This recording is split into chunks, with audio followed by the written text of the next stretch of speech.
बिस्मिल्लाहिर्रहमानिर्रहीम। अस्सलाम वालेकुम। आप देख रहे हैं programme news today with Tanzila Mazhar. Programme में आपको खुशामदीद कहेंगे। कौमी असम्बली के बाद सेनेट से भी हुकूमत कामयाब हो गई। बिल उन्होंने मंजूर करवा लिए, नैब की तरामीम उन्होंने मंजूर करवा ली। अपोजिशन शोर शराबा करती रही, हंगामा आराई करती रही, लेकिन हुकूमत ने वहाँ पर भी मैदान मार लिया। अब अपोजिशन ये कहती है कि जिस तरीके से ये कानून पास कराए गए हैं, इससे तो अगला इलेक्शन पहले से ही मुतनाज़ बना दिया गया है। ये EVM मशीन की बात की जाए तो धांधली के सबूत मिटाने के लिए इस्तेमाल होगी, इससे शफाफ इंतखाबात नहीं कराए जा सकते। ये मौक़िफ़ कितना दुरुस्त है? फवाद चौधरी साहब कहते हैं जी कि अपोजिशन अदालतों की तरफ जाने की बजाय स्पीकर के चैम्बर में आ जाए, इस मशीन को देख ले और अगर उनके एतराज़ात हैं तो हम इसको बेहतर भी कर सकते हैं। मामला सारा अब एक डेडलॉक की तरफ जा रहा है। इलेक्शन कमीशन है पाबंद इस कानून साजी के तहत EVM को इस्तेमाल करने का या नहीं, ये भी एक बहस है। फ़रोग नसीम साहब कहते हैं वो पाबंद है। बहुत सारे जो कानूनी और आइनी माहिरीन हैं वो कहते हैं कि वो एक आइनी और ख़ुद मुख्तार इदारा है, उसको पाबंद नहीं किया जा सकता। अगर वो समझते हैं कि EVM के ज़रिए इंतखाबात शफाफ नहीं हो सकते तो वो फिर वो तरीक़ाकार ढूंढ सकते हैं जिससे शफाफ इंतखाबात कराए जा सके, क्योंकि ये मैंडेट जो है ये इलेक्शन कमीशन का है। एक तो ये मामला है, दूसरी जानब महंगाई बढ़ रही है, PDM का एहतजाज भी जारी है और आज मौलाना फजल रहमान साहब ने इस्टेब्लिशमेंट के किरदार के ऊपर काफ़ी सख्त अल्फाज में तनकीद की है। आखिर कब ये तय होगा कि वाकई कोई ऐसी कुव्वतें हैं जो इमरान खान साहब के रजीम को सपोर्ट कर रही हैं और कब वो न्यूट्रल होंगी, और ये बहस जो इस तरीके से जलसे जुलूसों में हो रही है उसका पाकिस्तान की सियासत पर क्या असर हो रहा है, ये भी हम अपने बहुत ही आमने पैनल के सामने रखेंगे। जी हमें ज्वाइन कर रहे हैं सेनेटर राना मकबूल साहब, पाकिस्तान मुस्लिम लीग नवाज के सीनियर रहनुमा हैं। हमें ज्वाइन किया है सनाउल्लाह खान मस्तीखेल साहब ने, पाकिस्तान तहरीक इंसाफ के सीनियर रहनुमा हैं। और हमें ज्वाइन कर इमरान याकूब साहब, किसी तारुफ के मोहताज नहीं, पाकिस्तान के नामवर सहाफ़ी हैं, तजियाकार हैं। तीनों मेहमानों का बहुत शुक्रिया। इमरान साहब, गुफ्तगू का आगाज़ मैं आपसे करना चाहूँगी। जो हालात इस वक्त बने हुए हैं और जो आपने पार्लियामान के अंदर सारी सूरत हाल देखी, अपोजिशन बार बार शिकस्त खा जाती है, बहुत ज़्यादा एतमाद भी नज़र आता है, दावे भी करते हैं, एग्रेसिव भी होते हैं, और लेकिन जहाँ पे नंबर गेम की बात आए तो वहाँ पे बिल्कुल उनका कोई भी दाव नहीं चलता। तो आपको लगता है कि वाकई अपोजिशन की इस तहरीक में कोई इतना दमखम है कि आने वाले दिनों में हम चीज़ें तब्दील होते हुए देखें या पंजाब में तब्दीली देखें जिसकी बार बार बात होती है? बिस्मिल्लाहिर्रहमानिर्रहीम। तंजीला, पंजाबी की एक कहावत है कि तू आप फंसी तेरी कौन छुड़ाए। तो बात ये है कि उर्दू में अगर आप समझना चाहे तो इसका मतलब ये बनता है कि आप खुद अगर तुम फंस गए हो तो तुम्हें बचाए कौन। मामला ये है कि ये अपोजिशन जो है, ये नंबर गेम की तो बात ही नहीं है। अपोजिशन ने मिल के तो ये तरमीम मंजूर करवाई है। उसकी वजह है कि अगर नंबर गेम की बात हो तो फिर तो सेनेट में तो इनका नंबर ज्यादा बनता है। सेनेट में अगर इनके नंबर ज्यादा है तो फिर सेनेट में कैसी चीजें होगी। मामला ये है कि जो ऐसी कुव्वतें हैं जो ये चाहती थी कि ये मामला हल हो, उन्होंने दो तीन ऐसी तरमीम थी जो लाजमी करवाना थी।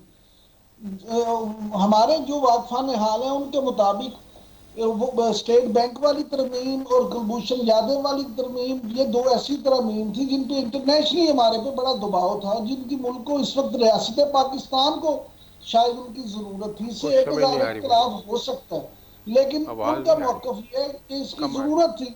जब वो जरूरत थी तो उसके तहत अपोजिशन को भी समझाया गया कि जनाब अच्छे बच्चे बन जाए और आपने इसको पास होने देना है। और जो इत्तेहादी थे उनको भी इस बात का समझाया गया और इत्तेहादियों ने भी अच्छे बच्चे बन के हुकूमत का साथ दिया।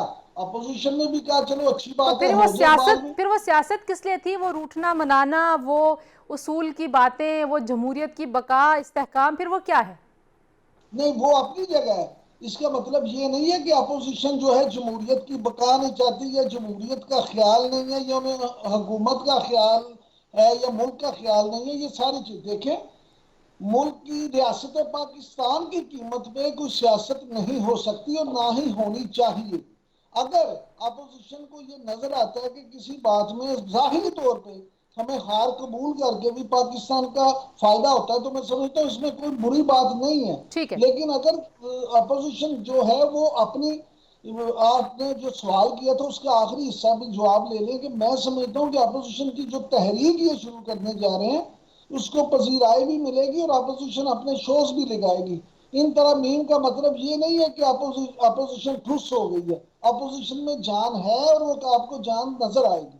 ओके, आप कह रहे हैं कि मोमेंटम गेन करेगी। सनाउल्लाह खान साहब, एक दावा ये भी सामने आया कि कॉल्स आई, आज भी मौलाना फजल रहमान साहब ने पीटीएम की रैली से बात करते हुए ये कहा है कि आप फ़ोन कॉलें करनी छोड़ दें, आपने इत्तेहादियों को भी कॉल्स की हैं। अपोजिशन ये कहती है आपके कोई 22 के करीब लोग थे पीटीआई के अपने इत्तेहादियों के अलावा जो पीटीआई से नाराज़ हैं। आपकी जमात में हैं आपके कोई ऐसे साथी आपके इल्म में हो के जो वाकई हुकूमत से नाराज हैं और किसी वक्त भी हुकूमत से निकलने के लिए तैयार हैं? तंजीला, बहुत शुक्रिया, आपने मुझे मौका दिया, अपने प्रोग्राम में मदऊ किया। ये कहने को तो अपोजिशन वाले हमारे भाई जो हैं वो जो कहते रहे उनको कोई जमहूरियत है मना तो कर कोई नहीं सकता जी। ये पिछले 3 साल से लगे हुए हैं डे वन से प्राइम मिनिस्टर की सरकार को गिराने के लिए। डे वन से जब प्राइम मिनिस्टर ने अपनी मिडल स्पीच इन्होंने नहीं करने दी तो उस वक्त से लगे हुए हैं, अपने दिल को बहलाते हैं। हम भी खुश होते हैं, कभी कहते हैं, कभी एक इदारे को इल्ज़ाम लगाते हैं, कभी दूसरे इदारे पे इल्ज़ाम लगाते हैं, कभी एक इदारे पे चढ़ दौड़ते हैं, कभी दूसरे इदारे पे चढ़ दौड़ते हैं। तो मैं समझता हूँ कि इनको मौलाना फजल रहमान साहब मेरे पड़ोसी हैं, मेरे बुजुर्गों की जगह है। उनको इल्म होना चाहिए कि पाकिस्तान की अवाम ने इमरान खान को प्राइम मिनिस्टर इलेक्ट किया है। 1 करोड़ 70 लाख उनको अवाम ने वोट डाला है कि 2 4 10 वोटों की बात नहीं है फजल रहमान साहब। और ये उनको जो पोजीशन को जो उनके उनके जो कारनामे थे उनकी वजह से उनको अवाम ने शिकस्त से फाश दी है। बाकी रहा तल्ला, एक को रिंग करते हैं, दूसरे को रिंग करते हैं। अगर 90 में मियां नवाज शरीफ साहब प्राइम मिनिस्टर बनते हैं, जिस अंदाज में आपको पता है तंजीला वो प्राइम मिनिस्टर बने थे, सुप्रीम कोर्ट ऑफ पाकिस्तान का वर्डिक्ट मौजूद है, आईजीआई कैसे बनाई गई थी आपके सामने है। मैं नहीं जाना चाहता मुर्दा, उसको मैं नहीं उखाड़ना चाहता। ये दरअसल समझते हैं कि पाकिस्तानियों की शायद याददाश्त कमजोर है, कोई याददाश्त कमजोर नहीं है। ये जमहूरियत के नाम पे लोगों को बेवकूफ बनाना छोड़ दें। अगर 93 में ये प्राइम मिनिस्टर बनते हैं तो इलेक्शन मुनसिफाना है। अगर उससे पहले आसिफ अली जरदारी और उनका प्रेसिडेंट और प्राइम मिनिस्टर बनते हैं तो इलेक्शन मुनसिफाना है। अगर वही अवाम इनको शिकस्त से फाश दे दे, इमरान खान को भारी मैंडेट से कामयाब करार दे, ये तरह तरह की बातें निकालते हैं। लेकिन ये जो फोन कॉल शाल वाली बात है मस्ती खेल साहब, ये सिर्फ अपोजिशन तो नहीं कहती ना, आपके अपने मेंबर हैं कराची से डॉक्टर आमिर लियाकत, उन्होंने कहा जी लाए गए हैं, आए नहीं हैं। अब ये बातें जब होंगी तो जाहिर है पर्दा तो उस तरह से उठेगा ना। ये ऐसे तो नहीं हो सकता कि एक आपकी जमात का बंदा पार्लियामेंट के गेट नंबर 1 के ऊपर खड़े होकर ऐसी बात कर दे और फिर उसको नजरअंदाज कर दिया जाए, सुनी अनसुनी कर दी जाए। डॉक्टर आमिर लियाकत हुसैन मेरे पुराने भाई हैं, 2002 से ऑनवर्ड हम इकट्ठे एमएनएस थे। वो मेरा दोस्त है, बहुत अच्छा दोस्त है। कभी वो नाराज होता है, कभी राजी होता है। तो हमें तो किसी ने कोई रिंग रुंग नहीं की जी। तो ये पता नहीं कैसे ये मैं कहाँ से बातें निकालते हैं और कहाँ से बातें करती हैं जी, मुझे तो नहीं इल्म ये कैसी बातें कर रहे हैं जी। ठीक है राना मकबूल साहब, रियासती मफाद के ऊपर सियासत करना पाकिस्तान के लिए महंगा हो सकता है। अभी आपने इमरान याकूब साहब की भी बात सुनी, वो यही कह रहे हैं कि ये जो कुलभूषण वाला मामला है ये जाहिर है हमारे ऊपर आलमी दबाव था, लेकिन अब आपके जमात के लीडर्स कहते हैं जनाब के इंडिया तो ऐसी कानून साजी कभी नहीं करेगा और इस मामले पे बयानबाजी भी मुसलसल जारी है। तो ये क्या वाकई रियासत के मफादात से टकराने के इसको बराबर समझा जाए? मेहरबानी तंजीला साहबा, अभी मस्ती खेल साहब ने माजी की बात की, अगर मुझे इजाज़त दें 1993 की बात की। मियां नवाज 93 में नहीं बने थे प्राइम मिनिस्टर, 90 में बने थे। 93 में उनको निकाला गया था और निकाला था काकड़ साहब ने और गुलाम मोहम्मद साहब ने, जो सर आईजीए की फॉर्मेशन की बात की जब प्राइम मिनिस्टर बने। नहीं, वो तो 90 में बने थे ना, 93 में तो उनको निकाला गया। वो आईजीआई की बात करें, असर खान केस की। बहरहाल चले माजी में क्या जाना, अभी की बताइए कि अभी क्या चल रहा है। जी मैं और बात कर रहा हूँ, मेरी बात सुन लें जरा जी, आप बात थोड़ी सी सुन लें, आपको खुद ब खुद। 93 में उनको निकाला गया और 93 में फिर इलेक्शन हुआ। अब ये बात लिखी हुई थी दीवार पे कि मियां नवाज शरीफ अब दोबारा पावर में नहीं आ सकते क्योंकि पावरफुल लोगों ने उसको निकाल दिया है।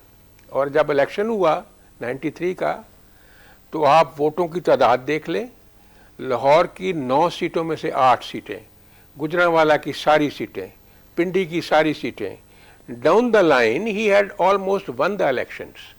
इसका मतलब यह है जो पॉपुलर लीडर था उसको वोट मिले। ये सारे का सारा थीसिस जो है कि फलाने लगा दिया फलाने लगा दिया, वो गलत है। जब हवा के रुख के ख़िलाफ़ आदमी इतने ज़्यादा वोट लेता है तो इसका मतलब ये है कि वो जेन्युइनली पॉपुलर है। अब आइए, जो आप कह रहे हैं कि सियासत में इस तरह की हरकत से, जैसे इमरान साहब ने कहा है, मुल्क को नुकसान पहुँचता है, इसमें कोई शक नहीं है।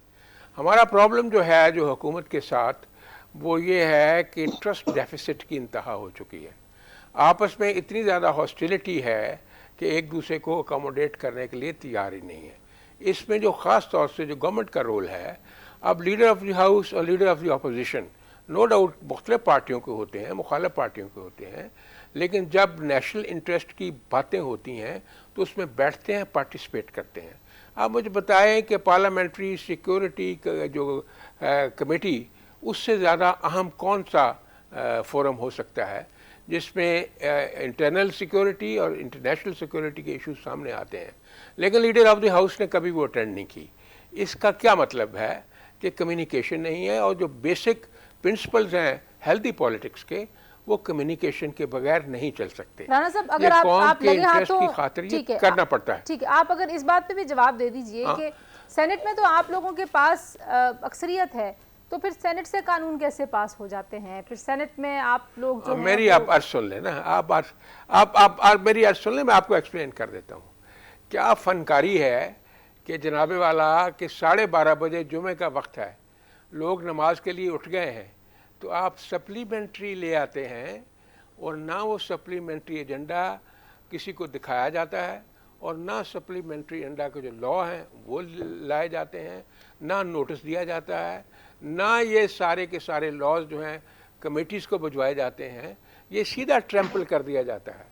बाबा जी, ये तो पार्लियामेंट्री ट्रेडिशन और एथिक्स के ख़िलाफ़ है। इसके ऊपर हम लोग जो हैं, चेयरमैन साहब जो कि कस्टोडियन है, उनको बेबस कर दिया गया है।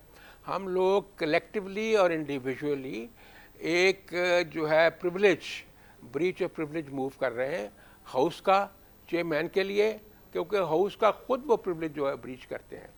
और इसी तरह आइडेंटिकली स्पीकर साहब ने जो उस दिन किया है, उसके ऊपर भी जो ये है इस्तेकाक की जो है मूव जा रही है, वहाँ भी जाएगी, वहाँ भी जाएगी। ठीक है, अच्छा, मैं डिस्कस भी होगी, फोरम पे भी डिस्कस होगी। ठीक है, मैं जरा एक ब्रेक ले लूं। राणा मैं साहब, ये समझता हूँ, जैसे मैं एक मुकम्मल कर लूँ फिक्रा। जी, जी। जैसे इमरान साहब ने कहा है, ये पॉलिटिक्स असूलों के मुताबिक होगी तो सभी को फायदा होगा। ये धक्का करने से धक्का करने वालों को भी नुकसान होगा फाइनली। ठीक हो गया जी, ब्रेक लेते हैं, ब्रेक से वापस आते हैं। अदम एतमाद की बात बार बार होती है। शाहिद खान अब्बासी साहब कहते हैं सबसे बेहतर टेस्ट केस जो है वो तो सेनेट में है, लेकिन क्या अब जो नई तब्दीलियां हैं और नए अस्करी क़यादत में भी कुछ नई तब्दीलियां आई हैं, नए DGI आए हैं और पुराने DGI के हवाले से नून लीग को बहुत तहफ़्फ़ुज़ात थे, इस तब्दीली का भी कोई इम्पैक्ट होगा पॉलिटिकल सिनेरियो पे? ये भी अपने पैनल से पूछेंगे जी। ब्रेक के बाद हमारे साथ रहिए।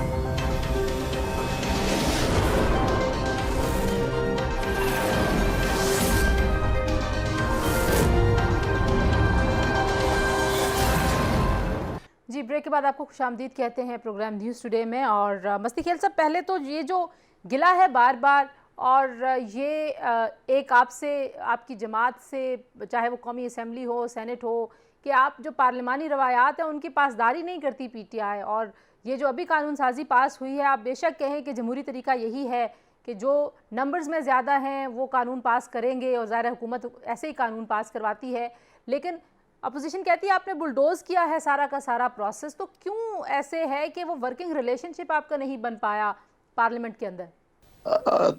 तंजीला साहबा, राना साहब हमारे बुजुर्ग हैं, बड़े भाई हैं, माशाल्लाह उन्हें पुलिस में भी बड़ा सार्फ किया है और माशाल्लाह सेनेटर भी हैं अब काफ़ी अर्सा से। मैं गुजारिश ये करना चाहता हूँ कि जमहूरियत किसे कहते हैं, जमहूरियत की क्या तारीफ है, रूल ऑफ लॉ क्या है, सुपरमेसी ऑफ कॉन्स्टिट्यूशन क्या है।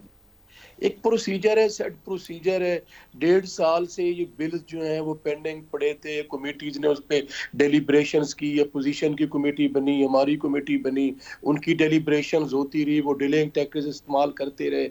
मैं अब मेरा वो एक वतीरा नहीं है जो कि मैं ज़बान इस्तेमाल करूं, क्या बुनियाद थी, क्या वजूहात थी, क्या ये डिमांड करना चाहते थे। आपको पता है कि प्राइम मिनिस्टर साहब का एक माइंड है, प्राइम मिनिस्टर साहब कुछ बातों पे वो बात करना नहीं चाहते थे जी। जैसे नैब का इशू है जी, नैब पे प्राइम मिनिस्टर का एक वर्शन है। हमारी सरकार एक सेकंड रहे या न रहे, इमरान खान वजीर आजम या रहे या न रहे, प्राइम मिनिस्टर नैब के मामलात में जो है वो मुज़ाकरात नहीं करना चाहते। प्राइम मिनिस्टर का एक बड़ा वाज़ेह और दो टोक स्टैंड है। तंजीला साहबा, ये ब्लेम करना ऑनरेबल लीडर, ऑनरेबल स्पीकर साहब को या किसी और को, चूंकि सेनेट में तो मैं नहीं था, मुझे नहीं पता क्या हुआ है कल। देखें जी, उसमें पूरा एक प्रोसीजर है, उसमें पूरा जो है वो बताया गया। प्रेसिडेंट ऑफ पाकिस्तान ने कॉल किया जॉइंट सेशन को, उसका एजेंडा आया, उसमें बहस हुई, आपने लीडर ऑफ द अपोजिशन की स्पीच सुनी, आपने बिलावल साहब की स्पीच सुनी, आपने अपोजिशन के और लोगों की बात सुनी, हमारी तरफ से भी लोग बोले, उस पर वोटिंग हुई, प्रॉपर गिनती की गई। गिनती में वो लोग अगर अब हार गए हैं, जो एक नॉर्म्स है डेमोक्रेसी के, जो एक नॉर्म्स है जमहूरियत के, जो एक नॉर्म्स है रूल एंड प्रोसीजर के तहत नेशनल असम्बली का इजलास जो है कंडक्ट किया गया है, अगर आप इनको, हमारे अवामी नुमाइंदे, इनको वोट न दें, इनको शिकस्त दें, इन शिकस्त को भी तस्लीम नहीं करें, तो ये कैसे जमहूरियत पसंद लोग हैं। इमरान याकूब साहब, आपको लगता है वाकई पार्लिमानी इक़दार को बुलडोज़ किया है पीटीआई ने, या अपोजिशन जो है वो सिर्फ ये गिले शिकवे for the sake of it करती है? ज़ाहिर है अपोजिशन का काम तो यही है कि वो शोर करे। और जो दूसरा अहम जो नुक्ता है वो ये है कि वर्किंग रिलेशनशिप हो नहीं पा रहा कायम, तो उसकी क्या वजह है? किसकी जिम्मेदारी ज़्यादा आप देखते हैं? तंजीला, बिलाशुबा इसमें कोई दूसरी राय नहीं है कि ज्यादा जिम्मेदारी हुकूमत की बनती है। उसकी बुनियादी वजह क्या है? उसकी बुनियादी वजह यह है कि हुकूमत का काम होता है अपोजिशन को साथ लेके चलना। अपोजिशन ने तो हमेशा ऐसे काम करने होते हैं, क्योंकि अपोजिशन का तो हमारे यहाँ वतीरा ये है। लेकिन हुकूमत का काम होता है, क्योंकि उन पर जिम्मेदारी इसीलिए ज्यादा आयद होती है कि वो हुकूमत में अपोजिशन को साथ लेके चले। आपको पिछली हुकूमत में मैं याद करवा दूं, 2017 में जो ये इलेक्शन एक्ट जो था 2017, जिसमें अब भी तरमीम की गई है, जब वो होना था उस वक्त 117 मीटिंग्स, 117 मीटिंग्स हुई थी उस कमेटी की, जिसकी सरबराही इसाकडार साहब ने की थी। जी, और उसमें उसमें पीटीआई भी तमाम शामिल। लोगों ने कंसेंसस के साथ, इवन पीटीआई के लोग भी उसमें शामिल थे, और उन्होंने कंसेंसस के साथ वो इलेक्शन एक्ट 2017 मंजूर किया था। मैं कहता हूं कि मुझे पीटीआई की नीयत पे शक नहीं है, मुझे इमरान खान साहब की नीयत पे शक नहीं है, लेकिन मैं ये जरूर समझता हूं, एक ऑब्जर्वर के तौर पे, एक एनालिस्ट के तौर पे, एक साफी के तौर पे, कि वजीर आजम इमरान खान साहब को तो बड़ा प्यार है जमहूरियत से, उन्हें तो, उनमें बर्दाश्त भी बहुत है। लेकिन सनाउल्लाह साहब मेरे भाई ने बड़े, ये मुझे ये शायद अगर बता दें कि अगर उन्हें इतना ज्यादा प्यार है तो फिर उस दिन भी ज्वाइंट सेशन में भी वो जानबूझ के उतनी देर क्यों नहीं आए जितनी देर तक अपोजिशन के लीडर, जब ये अभी क्रेडिट ले रहे थे कि उसमें तकरीर की अपोजिशन लीडर ने, शहबाज शरीफ ने, उसमें बिलावल भुट्टो ने तकरीर की, बिल्कुल की, उसमें मौलाना फजल रहमान के साहबजादे ने तकरीर की। लेकिन इमरान खान साहब बतौर वजीर आजम, क्या उनको चाहिए नहीं था कि इतना बड़ा एक जॉइंट सेशन था उसमें आते और उसमें वो अपोजिशन का कम से कम मौक़िफ़ तो सुनते? लेकिन हुकूमत का रवैया देखिए, कप्तान को देख के टीम रवैया अपनाती है। कप्तान का जब रवैया ये है कि वो ऑन द फ्लोर, ये 100 कार्ड मुकद्दस ऐवान में अपोजिशन की बात सुनने को तैयार नहीं, तो फिर उनकी टीम के खिलाड़ी बस बाकी जो हैं वो अपोजिशन की बात कैसे सुनेंगे? अगरचे अपोजिशन 100% गलत बात ही क्यों ना कर रही हो, लेकिन आप उनकी बात सुने और उनसे कहें कि नहीं जनाब आपकी ये बात गलत है, इसको ऐसे नहीं ऐसे होना चाहिए। लिहाजा मैं, पहली बात तो ये है कि मैं समझता हूँ कि वजीर आजम साहब को खुद इनिशिएटिव लेके आगे बढ़ के इस मामले को हल करना चाहिए। दूसरी बात ये कि अपोजिशन हमारे यहाँ जो सियासत करती है, थर्ड वर्ल्ड कंट्रीज में अपोजिशन ने हमेशा सियासत तनकीद बराए तनकीद वाली की है। तनकीद बराए इस्लाह वाली सियासत कम अज कम मैंने तो मुझे 31 साल हो गए जर्नलिज्म में, मैंने कम से कम अपने जर्नलिज्म के इस दौर में नहीं देखी। सीट मस्ती लिख के खेल साहब देने को कुछ कह तैयार रहे हूं कि थे, अगर सुप्रीम कोर्ट इनको कुछ इंटरटेन कर। तिराना साहब आप हाँ बोलिए। जी, कुछ कह रहे थे, चलो मैंने सुन लिया है मैंने। ये जो है ना जी, ये दावा कि ये बहुत आला सिस्टम है, अगर आला सिस्टम होता तो जो 100 कंट्री है दुनिया का वो इसको क्यों गिव अप कर देता। ये गिमिक्स है, पता नहीं क्यों या समझ नहीं पा रहे ये कैसे इसको चलाएंगे, कैसे इसको मैनेज करेंगे। ये बात ऐसे ही है, सुनी सुनाई बातों पे हम चल रहे हैं, ये चल नहीं सकता, ये बेल मंडे नहीं चढ़ सकती। सबसे पहले ये लॉ जाना इलेक्शन कमीशन में। Election commission is the main stakeholder. Parliament अगर कोई फॉल्टी लॉ इस तरह धक्के से पास कर दे तो इलेक्शन कमीशन को पाबंद थोड़ा है उसका, वो अपना जवाब देंगे, अपना जवाब देंगे। और जवाब, मस्ती साहब मेरी बात सुन ले, अब आपकी बात हो चुकी है, मेरी यार सुन ले। वो अपना जवाब देंगे, अपने कमेंट्स करेंगे। ओहो मेरी बात तो सुन ले, मेरी मस्ती साहब मेरी बात सुन ले। अल्लाह करे आपकी दुआ ये पूरी हो और ख्वाहिश भी पूरी हो। आपका मौक़िफ़ हमने पूरा सुना है, लेकिन वो प्रैक्टिकल, उसमें प्रैक्टिकल डिफ़िकल्टीज इस किस्म की हैं कि अगर वो जैसे वो कहते हैं कि 14 टीयर्स हैं जो उनके सेक्रेटरी ने वहाँ कहा है, तो ये बहरहाल एक बड़ा कॉम्प्लेक्स मसला है, इतना आसान मसला नहीं, ना इतना ये सिंपल मसला है। और फिर इसका जो इनकी लॉजिस्टिक्स का जो बंदोबस्त करना, और फिर जाके ये फेल हो जाएगा जैसे लगता है। इसलिए मैं समझता हूँ ये एक एडवेंचर ना करें और थोड़ा दोबारा इसको सोच लें। लेकिन जब वो कोई ऑब्जर्वेशन आगे से देंगे उसके ऊपर और अमेंडमेंट्स आएंगी, सेनेट में भी आएंगी, नेशनल असम्बली में भी आएंगी। ये नहीं कि ये अब लॉ फाइनल हो गया और ये आखिर आखिर होगा और इसमें कोई तब्दीली नहीं आ सकती। प्राइमरीली ये ट्रांसपेरेंसी और सारी चीज़ जो है ये इलेक्शन कमीशन की जिम्मेवारी है, और इलेक्शन कमीशन एक ऑटोनमस बॉडी है। ये जो कहर हुआ है उस दिन, मेरी 3 मेरी अमेंडमेंट्स थी, यानी किसी ने पूछा ही नहीं, बुलाया नहीं कि आप बताओ आप क्या कहते हैं। इसी तरह आज जो सेनेट में कल हुआ है वो आपके सामने है। ये मेरा ख्याल है अपनी पॉलिसी को रिवाइज करें और धक्का करना छोड़ दें। इससे इनसे ज़्यादा पावरफुल हुकूमतें हमने देखी हैं, मस्ती खेल साहब ने भी देखी हैं, साहब ने भी देखी हैं, और किस तरह वो मुंह के बल गिरे हैं। इसलिए मेहरबानी करें, ये जो क्रूड फोर्स इस्तेमाल करते हैं इस सारे कामों के लिए वो अच्छी चीज़ नहीं है। अच्छा, ब्रेक लेने दीजिए, वापस आते हैं जी। ज़रा ये जो क्रूड फोर्स का है, ये 1 पेज और ये 1 पेज का फटना, वापस जुड़ना और एक तब्दीली, और उस तब्दीली का क्या है। आज मौलाना साहब ने कहा इस्टेब्लिशमेंट अपनी हिमायत वापस ले, बार बार अपोजिशन ये कहती है। ये भी पूछते हैं अपने मेहमानों से जी। ब्रेक के बाद हमारे साथ रहिए।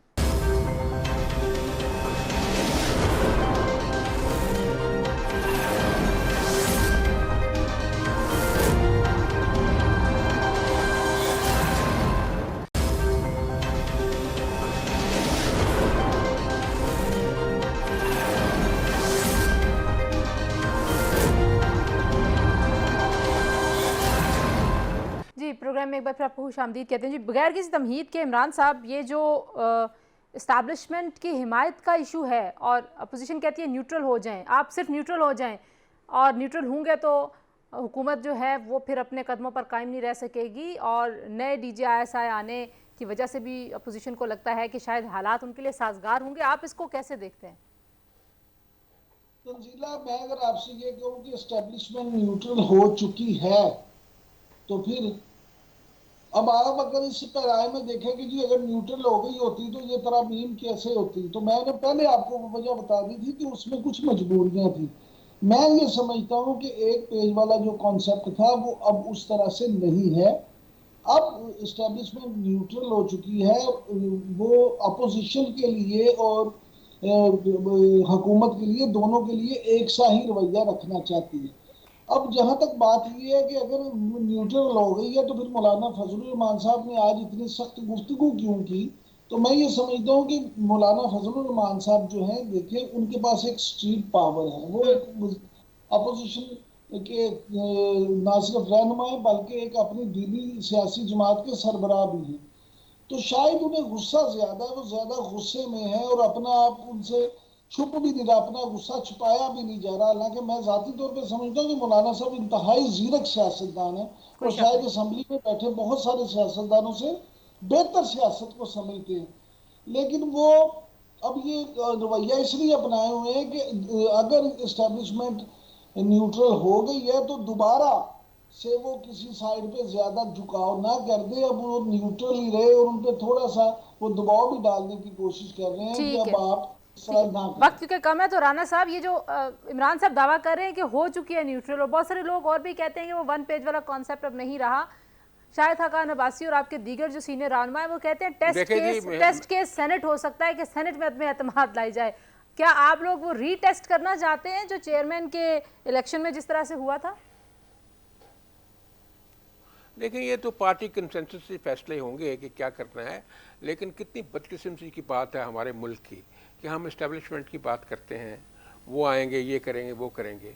देखिए, उनके बच्चों ने भी यही रहना है, उनकी औलादों में नहीं यही रहना है। अगर मुल्क डेमोक्रेसी में आगे बढ़ेगा तो सारे मुल्क को फ़ायदा होगा। इन सारी जो मामलात की वजह से आप देखते हैं कि गुर्बत का क्या हाल हो गया है, लोग बद्दुआएं कर रहे हैं, रोटी छीन ली गई है, बीमार पड़े उनको दवाई नहीं मिल रही, 500 गुना दवाइयों की कीमत चढ़ गई है, 200 गुना आटे की कीमत चढ़ गई है और 300 गुना शुगर। मैंने कहते कौन सा जो गम है जो नहीं लगाया गया। बातों से तो काम नहीं चलता, अमली तौर पे हुकूमत जो है वो कोई ऐसी कारकर्दगी नहीं दिखा सकी। अब उन लोगों को आप कहते हैं, और जिन लोगों ने आपको एटम बम दिया, डिफेंस इम्प्रेगनेबिलिटी दी, जिन्होंने आपको मोटरवे दी जो आपकी शान बनी है, जिन्होंने आपको बिजली के प्लांट दिए जो कि हम अंधेरे में बैठे होते, आप उन लोगों को इस तरह से इल्ज़ाम लगाते हैं जैसे उन्होंने कुछ किया ही नहीं। भाई, आप लोगों ने क्या किया है, आवाम से जाके पूछे ना, वो आपको बताते हैं आपने क्या किया है। जी इमरान साहब, जो जो पॉलिटिकल मैनेजमेंट रही है पीटीआई की, अगर आपका जो दावा है और आपका जो तबसरा है तज्जिया कि वन पेज नहीं रहा, तो उसके बाद फिर आने वाले दिनों में हुकूमत के लिए आपको लगता है मुश्किलात ज़्यादा हो जाएंगी? देखिए, मैं बिल्कुल ये समझता हूँ कि हुकूमत की मुश्किलात में इजाफा होगा। उसकी बुनियादी वजह मैं ना तो इस्टेब्लिशमेंट को समझता हूँ, ना ही मैं अपोजिशन को समझता हूँ। हुकूमत की मुश्किलात में इजाफे की वाहिद वजह मैं महंगाई में इजाफा समझता हूँ, क्योंकि एक आम आदमी जो मिडिल जिसने वोट देना होता है, देखिए ना लीड क्लास वोट देती है, बहुत कम लोग लीड क्लास से वोट देने जाते हैं, ना ही बहुत गुर्बत की लकीर से नीचे वाले लोग वोट देने के लिए जाते हैं।